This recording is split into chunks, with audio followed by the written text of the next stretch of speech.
Everyone, आप सभी का स्वागत है चौहान विजन चैनल पे। तो आज हम इसमें पढ़ेंगे भारत और ईरान, प्राचीन सभ्यताएं और नया वैश्विक भविष्य। तो हमारा फर्स्ट टॉपिक है बदलता हुआ विश्व। गाइस, आज पूरी दुनिया ट्रांजिशन फेज में है। पहले क्या होता था, कुछ गिने चुने देश जैसे अमेरिका, फ्रांस दुनिया को कंट्रोल करते थे, लेकिन अब ऐसा क्यों नहीं है। फ्रांस भी काफी हद तक। तो हम बात करते हैं आज की बड़ी समस्याओं के बारे में। तो पहली समस्या है अंतर्राष्ट्रीय नियमों का उल्लंघन, देश के बीच व्यापार युद्ध, ताकत का गलत इस्तेमाल, सोशल मीडिया पर फेक न्यूज, क्लाइमेट चेंज और पर्यावरण संकट। पश्चिमी देश दूसरों को नियम सिखाते हैं लेकिन खुद नियम तोड़ते हैं। इससे दुनिया में असंतुलन पैदा होता है। कहने का मतलब ये है कि वो दूसरों को बोलते हैं कि आपको ऐसा करना चाहिए, आपको वैसा करना चाहिए, बट वो चीज अपने आप पे लागू नहीं करते हैं। तो इस तरीके से असंतुलन तो पैदा होगा ही, क्योंकि आप क्या हमें तो सिखा रहे हैं बट आप खुद उस चीज को फॉलो नहीं कर रहे हैं। अब बात करेंगे अपने सेकंड टॉपिक की, जो कि है भारत और ईरान, पुरानी सभ्यताएं नई साझेदारी। भारत और ईरान दोनों ही हजारों साल पुरानी सभ्यताएं हैं। इसमें ऐतिहासिक संबंध रहे हैं। साहित्य, कला, दर्शन, संस्कृति, इन सब पर एक दूसरे का गहरा प्रभाव रहा है। आज की साझेदारी, आज भारत और ईरान मिलकर काम कर रहे हैं। साउथ कॉपरेशन, ब्रिक्स, INSTC, इसकी फुल फॉर्म है international north south transport corridor. INSTC Bharat को रूस, यूरोप और मध्य एशिया से जोड़ता है। खास बात, दोनों देश शांति के समर्थक हैं, विविधता को मानने वाले, स्वतंत्र सोच रखने वाले। अब हम बात करेंगे अपने थर्ड टॉपिक की, जो कि है ग्लोबल साउथ और न्याय की लड़ाई। भारत और ईरान जैसे देश ग्लोबल साउथ का हिस्सा हैं। ग्लोबल साउथ क्या है? वे दो देश जो विकासशील हैं, लंबे समय तक उपनिवेश रहे, जिनकी आवाज कम सुनी गई। इन देशों की मांग न्यायपूर्ण वैश्विक व्यवस्था, सभी देशों को बराबरी का अधिकार, पश्चिम देशों के नियंत्रण से मुक्ति। भारत आज ग्लोबल साउथ की आवाज बनकर उभर रहा है। अब हम पढ़ेंगे यहाँ पे फिलिस्तीन और ईरान स्वतंत्र का प्रतीक। फिलिस्तीन संघर्ष यह दिखाता है कि जैसे ग्लोबल साउथ देश पश्चिमी देशों की दोहरी नीति का विरोध करते हैं, ईरान का कहना है वह शांति चाहता है, विकास चाहता है, लेकिन बाहरी दबाव से परेशान है। अब हम बात कर रहे हैं GST 2.0 की। ये मैंने अपनी पिछली वीडियो में भी आपको बताया था GST 2.0 क्या है और ये क्यों लगाया गया। GST 2.0 क्या है? सरकार नया GST स्ट्रक्चर लाने की तैयारी में है। अब केवल 5%, 18% और कुछ वस्तुओं पे 40% का टैक्स। सरकार का उद्देश्य क्या था? टैक्स सिस्टम को सरल बनाना। और अब क्या है कि जैसे कि GST जो 2.0 है, खाने की चीजों पे कुछ असर पड़ा, जैसे कि चिप्स, बर्गर, पिज्जा सस्ते हुए, चॉकलेट्स, आइसक्रीम पर टैक्स ज्यादा, हेल्दी फूड्स पे टैक्स कम। यानी मतलब अभी चिंता का विषय भी बन चुका है कि क्या है कि जैसे कि बच्चों में गलत ईटिंग हैबिट्स आ जाती, लोगों को डायबिटीज, BP भी बढ़ सकता है जंक फूड खाने से। तो अब हम बात करेंगे, यहाँ पे ये पूरा स्ट्रक्चर यहाँ पे बता रखा है। मैंने आपको बताया कि लोगों को BP बढ़ेगा, बीमारियां होंगी, है ना। बच्चे जिसकी बच्चे सब ईटिंग हैबिट्स गलत हो जाएगी, वो हेल्दी से ज्यादा जंक फूड खाना पसंद करेंगे, है ना। अब हम बात करते हैं लेबलिंग और विज्ञापन की समस्या। पैकेट पे जानकारी। सुप्रीम कोर्ट ने कहा कि खाने की चीजों पर साफ चेतावनी दी जाए। हेल्दी स्टार्स रेटिंग की जगह healthy in high in sugar, salt और फैट जैसे लेबल हो, ताकि लोग सच जान सके। मतलब ये सब चीजें होना भी, मतलब मेंशन होना बहुत जरूरी है। लोगों को पता तो होना चाहिए ना कि एक्चुअली वो खा क्या रहे हैं। विज्ञापन की समस्या क्या है? अभी भी नियम वे स्कूलों के पास जैसे high fat, sugar, salt food के विज्ञापन पर रोक लगा है, लेकिन अभी भी टीवी, इंटरनेट, सोशल मीडिया पर ऐसे खाने के विज्ञापन चलते हैं जिन्हें बच्चे देखते हैं और उनका भी मतलब वो भी सोचते हैं कि हम भी एक ऐसी चीजें कंज्यूम करें। जैसे क्या है कि इनका सोल्यूशन क्या होना चाहिए?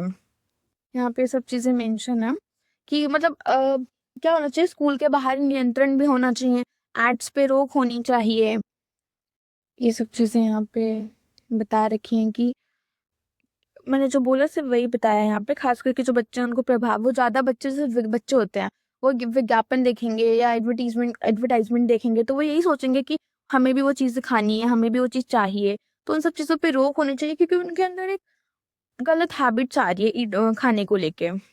अब हम बात करते हैं अपना इस टॉपिक का सबसे इम्पोर्टेंट पार्ट, जो है भारत चीन सीमा विवाद। आज हम भारत का सबसे पुराना और सबसे संवेदनशील मुद्दा पढ़ने जा रहे हैं। भारत चीन सीमा विवाद क्या है? भारत और चीन दोनों पड़ोसी देश हैं, लेकिन इनके बीच सीमा पूरी तरह तय नहीं है। इसी वजह से कई बार सैनिक आमने सामने आ जाते हैं, तनाव बढ़ जाता है। इसे पूरे विवाद का केंद्र है एलएसी। अब हम समझेंगे एलएसी क्या है। एलएसी का फुल फॉर्म है लाइन ऑफ एक्चुअल कंट्रोल, यानी कि वास्तविक नियंत्रण रेखा। वास्तविक नियंत्रण रेखा जो मैंने बताया, इसका मतलब है जिस लाइन तक अभी दोनों देशों की सेना मौजूद है। ध्यान रखने वाली बातें हैं, यह सीमा पूरी तरह साफ साफ तय नहीं है। इसका कोई पक्का नक्शा दोनों देशों ने मिलकर नहीं बनाया। इसी वजह से भारत कुछ इलाकों को अपना मानता है, चीन वही इलाका अपना मानता है, और यहीं से विवाद शुरू होता है। विवाद के मुख्य कारण जो है, आप समझते हैं कि विवाद ही क्यों पैदा हुआ। ब्रिटिश काल की सीमाएं ब्रिटिश काल की सीमा ब्रिटिश शासन के समय सीमा ठीक से तय नहीं की गई। आज उसी गलती का असर दिख रहा है। अलग अलग नक्शे, भारत और चीन के नक्शों में सीमा की लाइन अलग अलग दिखाई गई है। इससे दोनों देशों के दावे टकराते हैं। अब हम यहाँ पे समझेंगे 3 अलग अलग सेक्टर्स के बारे में। पहला है, पूरी तरह चीन सीमा को 3 हिस्सों में बांटा गया है, और भारत चीन सीमा के 3 सेक्टर से फर्स्ट वेस्टर्न सेक्टर, पश्चिमी क्षेत्र यानी कि लद्दाख। पश्चिमी लद्दाख यह सबसे ज्यादा संवेदनशील क्षेत्र है। यही अक्सर तनाव और झगड़े होते हैं। इतिहास से जुड़ी बात, 1816 के दशक में अंग्रेजों ने जॉनसन्स लाइन बनाई। भारत इसे मानता है, चीन इसे नहीं मानता। यहीं से अक्साई चीन का विवाद पैदा हुआ। अब हम बात करेंगे यहाँ पे अपने मिडल क्षेत्र की, यानी मिडल सेक्टर। यहाँ विवाद सबसे कम है। भारत और चीन दोनों यहाँ काफी हद तक सहमत है, इसीलिए यहाँ शांति बनी है, कम टकराव होते हैं। अब यहाँ पे एक और है, यहाँ पे मेंशन नहीं है, मैं आपको बता देती हूँ। ईस्टर्न सेक्टर यानी कि पूर्वी क्षेत्र, अरुणाचल प्रदेश वाला जो है। चीन इस क्षेत्र को साउथ तिब्बत कहता है। भारत इसे अपना अभिअंग हिस्सा मानता है।